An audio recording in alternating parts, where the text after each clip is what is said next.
국회 환노위가 김문수 경사노위 위원장을 모욕죄와 위증죄 혐의로 고발하기로 했습니다. 문재인 전 대통령을 김일성주의자라고 하면서 논란이 일었죠. 다만 고발에 반대한 국민의힘 의원들이 퇴장하면서 민주당과 정의당만 표결에 참여했습니다. 또 박근혜 정부 당시 국정교과서 편찬에 관여했던 이배용 국가교육위원장도 오늘 국감장에 출석했죠. 다만 김문수 위원장의 대응과는 달랐습니다. 관련 소식을 유정아 상황실장이 정리했습니다. 네, 저는 오늘 또 야근 각인 듯한데요. 본인 입으로 야근 각이라고 하니까 일 시키는 입장에서는 좀 부담이 적은 또 그런 측면이 있고요. 네, 다정회 야근 담당 바로 유 실장이죠. 야근을 즐기는 저로서는 이 MZ세대 자칭 유민지를 좀 자처를 해도 되는지 다시 생각해보게 된 계기가 주말에 있었습니다. 바로 이 기사 때문인데요. 2030 78%가 월급만큼만 일한다. 또 칼퇴근해서 부업에 열중하면서 여가를 즐긴다 하는 내용입니다.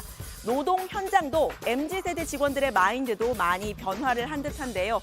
사실 이 M세대인 저와 G세대는 좀 다르다. 요 정도로 일단 정리를 좀 해두고요. 그런데 이 노사 문제를 최일선에서 다뤄야 하는 바로 이곳. 요즘 아예 1970년대, 80년대로 돌아간 듯한 모습입니다. 다름 아닌 김문수 경사노위 위원장이 출석한 국회 환노위 현장인데요. 노동 문제가 아니라 김일성주의자, 주사파 같은 이념적인 단어가 등장을 했는데 MZ세대는 어떻게 보고 있을지 궁금하긴 합니다. 문재인 586 주사파 운동권들은 대한민국 정통성을 부정하는 종북 김일성주의자들입니다. 문재인 대통령은 종북 주사파라고 생각하십니까? 문재인 대통령이 신영보 선생을 가장 존경하는 사상가라면 확실하게 김일성주의자입니다. 네, 오늘 환노위에서도 논란의 중심 김 위원장이었습니다. 김 위원장이 출석을 하지는 않았는데요. 민주당이 환노위 차원에서 김 위원장을 고발 조치해야 한다 이렇게 주장하면서입니다. 김 위원장이 지난주 국감장에서는 여러 번 사과를 했지만 국감장 밖의 언론 인터뷰에서는 본인의 생각 변함없다라고 한 점을 문제 삼았는데요. 모욕죄와 위증죄를 적용해야 한다고 했습니다. 반면 국민의힘은 양심의 자유에 따라서 답변을 한 것이다. 이렇게 김 위원장을 옹호하면서 문제가 없다고 말했습니다. 당일 오전에는 사과했다가 오후에는 그 취지를 번복해서 대한민국 전직 대통령까지 김일성주의자 그리고 총살감이라고까지 했습니다. 그 사과는 진심이 아닌 것이 분명해진 이상 국회의원과 국민에 대한 모욕의 의사가 명백한 것으로 확인되었다고 할 수 있습니다.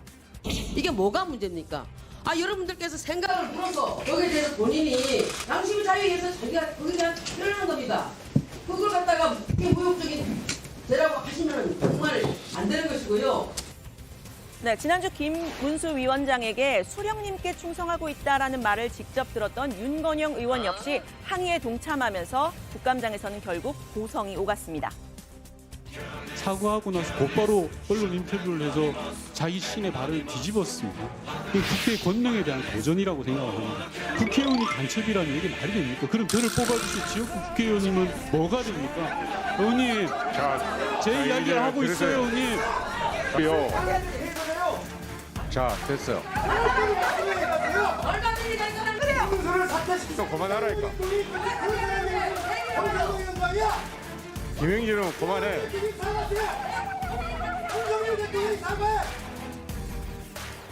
네, 이렇게 고성이 오갔는데 환노위 차원의 고발은 여야의 합의가 돼야 하죠. 오전에 간사간 합의를 하라고 했는데 결국 불발이 됐습니다. 오후에는 국민의힘 의원들이 퇴장을 하고 민주당과 정의당 의원들만 있는 상태에서 이 고발 조치 의결이 됐는데요. 국민의힘은 당 차원에서 김문수 위원장을 지원 사격하는 모습이죠. 주말 사이에 정진석 비대위원장도 말을 보탰습니다. 문재인 전 대통령이 김일성주의를 추종하는 사람이 아닐까 의심하는 사람이 김문수 한 사람뿐입니까? 광화문 광장에서 김일성 만세를 불러도 처벌받지 않아야 표현의 자유가 완성된다고 했던 사람들이 김문수의 발언에 이렇게 재갈을 물려서야 되겠습니까? 네, 앞서 윤석열 대통령도 이 경사노위 위원장으로 김문수 위원장 외에는 생각해 본 적이 없다면서 노동 현장을 잘 아는 사람이라고 말을 했죠. 실제로 우리 노동 현장을 뛰는 분이기 때문에 진영에 관계없이 많은 노동운동가들과 또 서로 네트워크도 가지고 있고 현장을 잘 아는 분이기 때문에 다른 거 고려하지 않고 현장을 가장 잘 안다고 판단해서 인선을 하게 됐습니다. 네, 김문수 위원장, 윤 대통령의 말처럼 1970년대, 80년대에는 노동 전문가였습니다. 그 타이틀을 달고요. 1996년, 지금으로부터 22년 전 이렇게 15대 국회에 입성을 한 바가 있는데요. 이후에는 쭉 국회의원과 경기지사 등 정치인으로 살아왔습니다.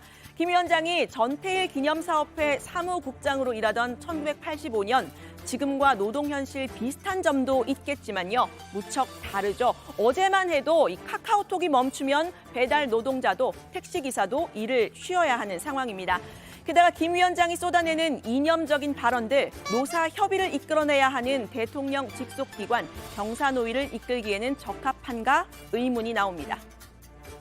노동운동 했던 게 제가 보기에는 오히려 독이 되고 있죠, 이분한테는 지금 상황에서는. 왜냐면 사실은 노동 현장을 떠난 지 오래됐고 사실은 예전에 이제 노사정으로 불리지 않았습니까? 노사정이었는데 노가 빠져버리면 이 조직 자체가 존재 의미가 없습니다. 네, 고 신영복 교수를 끌어와서 문재인 전 대통령과 민주당 의원들에게 김일성주의자다라고 칭하는 것 역시 김 위원장의 소신이긴 한데요. 야인 시절 태극기 집회에서 꾸준히 해왔던 말입니다. 여러분, 문재인은 신영복은 국방위에서 열심히 사는 빨갱이가 황빨갱이가 오늘 바로 신영복이라고 했습니다. 빨갱이 사상을 존경하는 게 빨갱이 맞죠?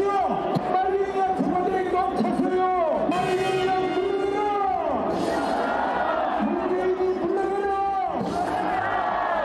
태극기 만세. 네, 신영복 교수는 아시는 바대로 1968년 통일혁명당 간첩 사건에 연루돼서 무기징역을 선고받았습니다. 1988년 노태우 정부 때 출소를 해서 1998년 김대중 정부 때 사면 복권이 됐는데요.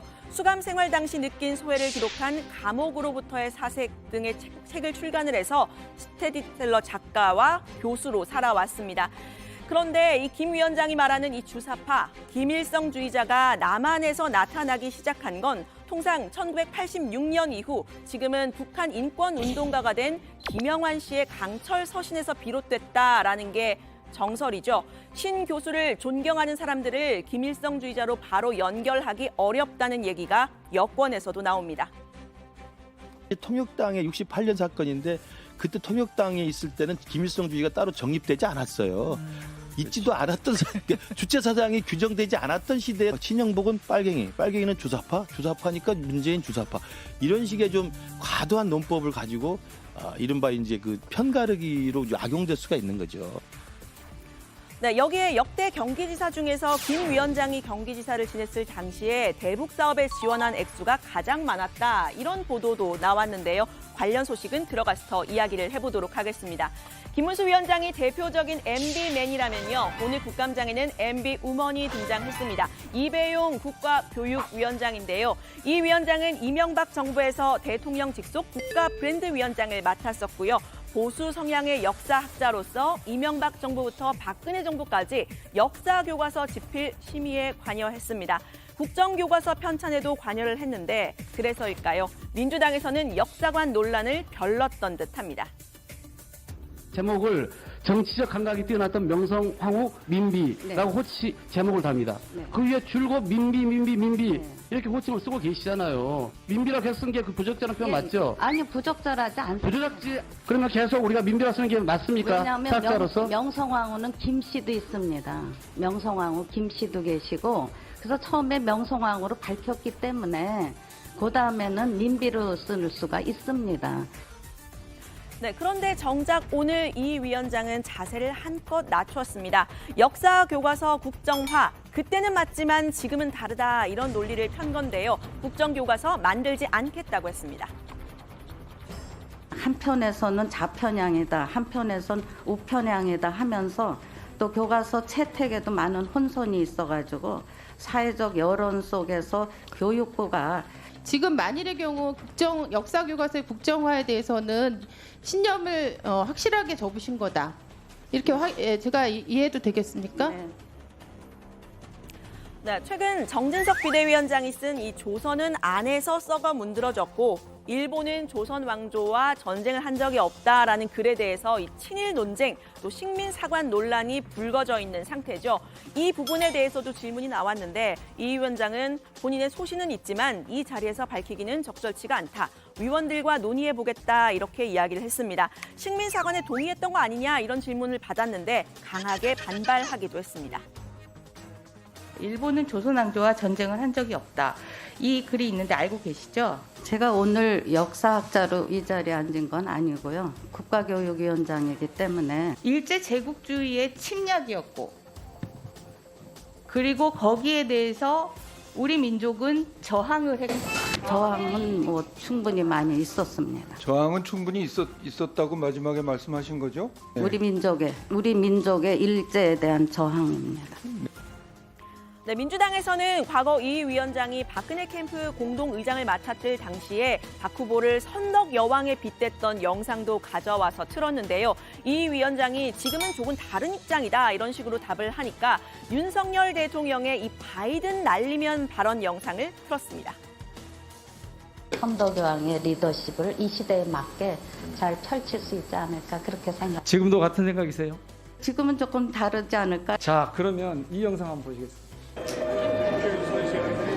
승인 안 해주고 나중에 쪽팔려서 어떻게 들리세요? 제가 좀 멀어서 잘 안 들려요. 네, 이렇게 거듭 소극적인 답변 태도를 취하니까 민주당 의원들이 역시 거짓말이다, 무성의한 답변이다 이렇게 비판을 했는데요. 국민의힘 의원들 역시 국가교육위원장으로서의 역량 검증에 적합하지 않은 질문들이다, 사상 검증하는 거냐 이렇게 반발을 쏟아냈습니다. 결국 유기용 교육위원장은 좀 더 정확하게 답변해달라 이렇게 요청을 하기도 했습니다. 정치적 색깔만이 아니라 오늘 질의는 국가교육위원장으로서 우리 비전이랄까 안목이랄까 이런 부분에 대한 질문의 내용이 포함되어 있는데 그런 부분까지 너무 신중하게 모든 걸 다 의논해 보겠다든지 국민들이 제대로 알 수가 없게 될 것 같아서 답변을 좀 정확하게 가능하면 해주시기를 당부드리고요. 네, 이번 국감 이 행정부에 대한 견제, 정책에 대한 감사보다는 정쟁과 막말만 남았다 이런 평가 벌써 나오고 있죠. 여기에 때 아닌 이념 논쟁까지 더해진 모습 지금 보셨습니다.